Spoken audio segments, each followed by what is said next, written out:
Salut, ça fait longtemps. Comment vas-tu?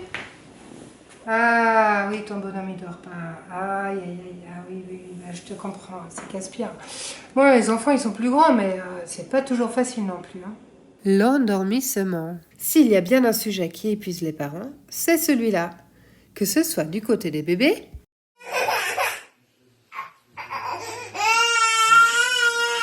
comme du côté des plus grands. Maman, tu peux m'apporter un verre d'eau?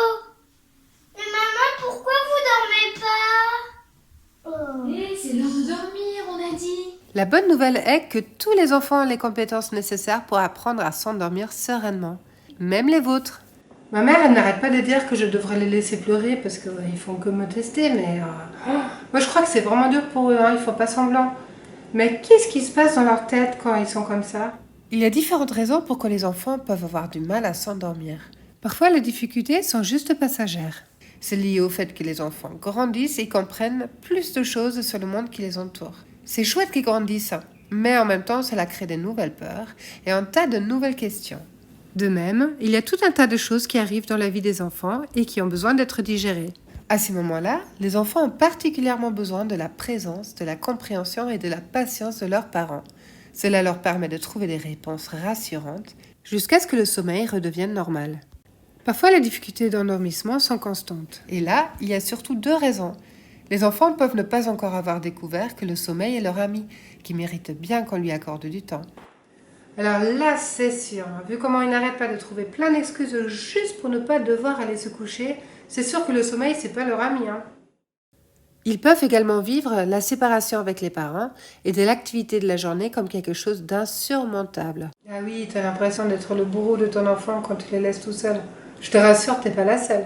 Dans un premier temps, c'est souvent les parents qui ont besoin d'un coup de pouce, afin de pouvoir se déculpabiliser, car le cerveau des parents peut être assez créatif en termes de reproches adressés à soi-même.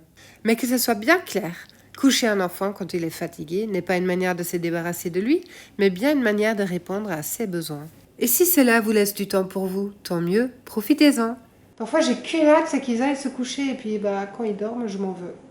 Vous aussi avez peut-être besoin de vous reconnecter au sommeil, comme à un vieil ami avec lequel vous n'avez pas passé de bon temps depuis bien trop longtemps. Alors voici un petit exercice pour vous. Au moins une fois, prenez soin de vous coucher exactement quand c'est le bon moment pour vous. Allongé dans votre lit douillet, ressentez pleinement tous les signes de détente que le corps vous envoie lorsque vous avancez vers les bras de Morphée. Ah bah oui, t'as raison, si nous, on n'aime pas aller se coucher, pourquoi nos enfants, ils aimeraient, eux? Maintenant que vous vous rappelez que vous laissez les enfants entre les bonnes mains quand vous les couchez, alors voir du côté de vos décisions. Pourquoi faites-vous comme vous faites? Si vous ne savez pas trop, que vous êtes indécis ou que vous suivez certains conseils sans être persuadé de leur pertinence, prenez le temps de revoir les choses. Décidez vraiment ce qui vous paraît bon et juste pour vous et en vue de ce que vous connaissez de vos enfants. C'est alors que vous aurez l'ancrage et le lâcher-prise nécessaires, non seulement pour faire les bonnes choses, mais pour en plus pouvoir les accompagner d'une ambiance propice à la détente. Concernant la routine du coucher, si vous pouvez vous mettre d'accord en couple, c'est mieux. Mais si chaque parent a une manière bien à lui de coucher les enfants, ces derniers s'y retrouveront quand même mieux que si dans l'indécision générale, tout change tout le temps. Après avoir passé ces étapes d'ancrage de vos postures parentales, vous devriez déjà vous sentir plus serein à l'idée d'accompagner les couchers de vos enfants. Ça y est, t'es couché, mon Camille? Oui. Bisous, bisous. Bisous, bisous. Alors voir comment ça se passe du côté des enfants. Lors du coucher, les enfants peuvent se sentir comme des petits bateaux sur une mer agitée. Seuls, ils ne voient pas très loin, pas au-delà d'une petite peur ou d'une contrariété. Si vous êtes également perdu, vous êtes un bateau de plus sur la mer. Alors, attention à la collision. Mais si vous êtes bien ancré, vous pouvez être un phare. Alors même si eux ne voient pas le ciel s'éclaircir au loin, ils savent que vous, oui. Et même s'il y a toujours des choses qui leur font un peu peur, ils vous font confiance. Si vous pensez que le sommeil est bon pour eux et que eux sont capables d'y faire face, ils vont le croire aussi. Mais ce serait quand même un peu simple si cela suffisait, car les enfants ont aussi besoin d'une réelle écoute et de compréhension. Accueillez leurs émotions telles qu'elles viennent, comme des témoins de ce qu'ils vivent au moment présent. Essayez de ne porter aucun jugement, ni sur vos enfants, ni sur vous-même. Vous n'avez pas non plus besoin de trouver des solutions instantanées. Simplement écoutez vraiment. Comment ça, il ne faut pas trouver de solution? On va quand même pas les laisser pleurer sans rien faire. Justement, quand vous écoutez, vous ne faites pas rien. Et écouter vraiment apaise bien plus que la plupart des choses que nous faisons pour empêcher nos enfants de pleurer. Au bout de quelques secondes d'écoute et d'observation, vous pourrez mettre des mots sur ce que vous aurez compris. C'est difficile. Bah oui, mais tu es fatiguée, regarde. Tu montres les yeux, là, tu croises les yeux. Ça, c'est quand je suis fatiguée. Bah oui. Tu as envie d'être avec moi. Pour les enfants plus grands, c'est quasiment la même chose. Ils ont d'abord besoin d'être reconnus dans l'intensité de ce qu'ils vivent avant de pouvoir s'apaiser. C'est seulement à ce moment-là qu'ils seront ouverts pour un échange et une recherche de solutions. Et à ce stade-là, les enfants trouvent parfois leurs propres solutions. Une dernière action peut aider vos enfants à prendre définitivement leur courage à deux mains. Une sieste, monsieur Hérisson. Quand les enfants grandissent, ils peuvent devenir des vrais experts de bonnes idées pour faire venir le sommeil. Ce qui m'aide à m'endormir, c'est les livres. C'est mon dodo préféré. Des fois, il faut que mes parents ils me fassent des bisous. Et des fois, je cours beaucoup dans la journée, je bouge beaucoup. Et du coup, ça m'endort. Mais quoi qu'il arrive, restez phare.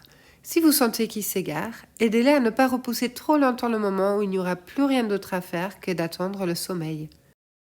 Offrir une routine de coucher est très aidant pour les enfants, car ils savent exactement ce qui va se passer et peuvent en être pleinement les acteurs. Ils savent alors quel plaisir ils vont vivre, de quelles contraintes il faudra s'affranchir et à quel moment il sera l'heure de lâcher prise. Faites beaux rêves? Oui. Allez, je te laisse lire. Salut mon garçon. Bonne nuit.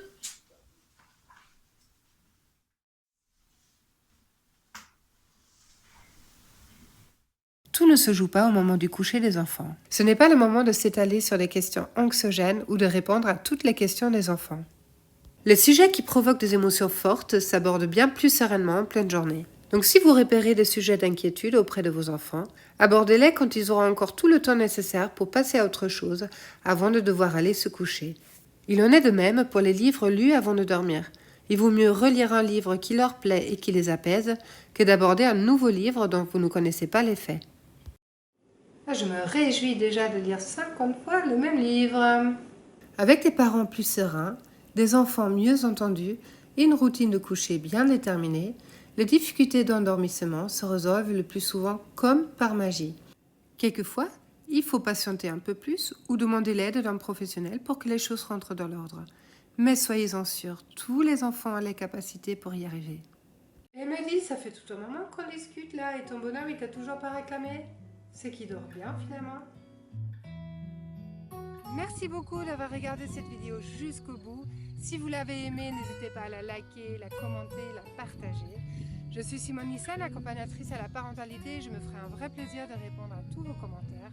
Donc dites-moi comment cette vidéo influence le quotidien que vous vivez avec vos enfants. Et si vous avez envie d'aller plus loin, contactez-moi pour des ateliers parentalité et pour des accompagnements personnalisés. À bientôt!